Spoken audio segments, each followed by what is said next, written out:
Nitwa Nyandwi Ismail, nkaba mva mu Kayanza ku Musave, komine Kayanza na zone Kayanza. Mfise imyaka 41.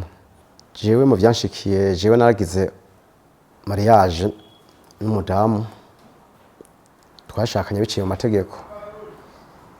Uwo mudamu twarabanye ariko tubana nabi cyane, kugira naho hageze igihe umudamu ashaka no kunyicisha.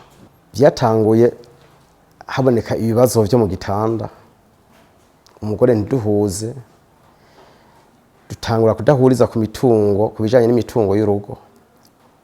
Wewe akarondera anyuruza, ariko jivye ndondeye nkabishira ku mugaragaro akabibona.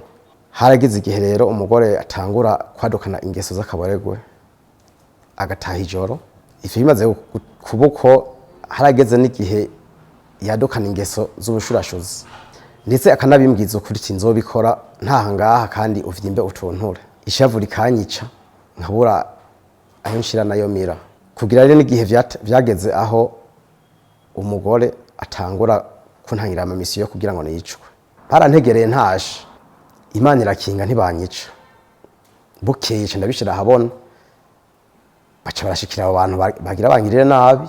Yarabivuga ku mugaragaro, akavuga ati jewe nzogitanga mbere uvyimba utunture. Ibibazo nagize ntivyabaye bike, kuko harageze n'igihe nandura ingwara zo mu mibonano mpuzabitsina, ndivuza akatari gake. Aha mu Kayanza nta bitaro nta vuriro na rimwe ntivujijeko, kugira naho nageze kwivuza mu mivo, ariko nivuza nkamuhatira gufata imiti.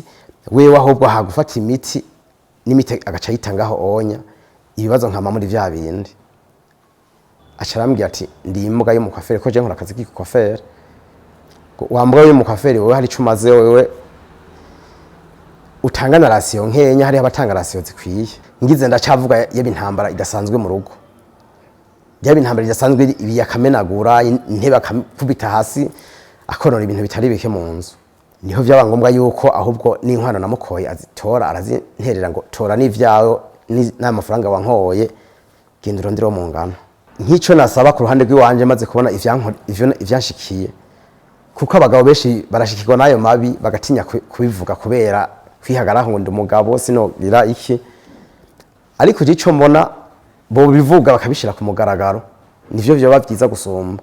Hame ico nsaba leta, nasaba yuko leta natwe dushiraho umunsi wahariwe umugabo mu Burundi,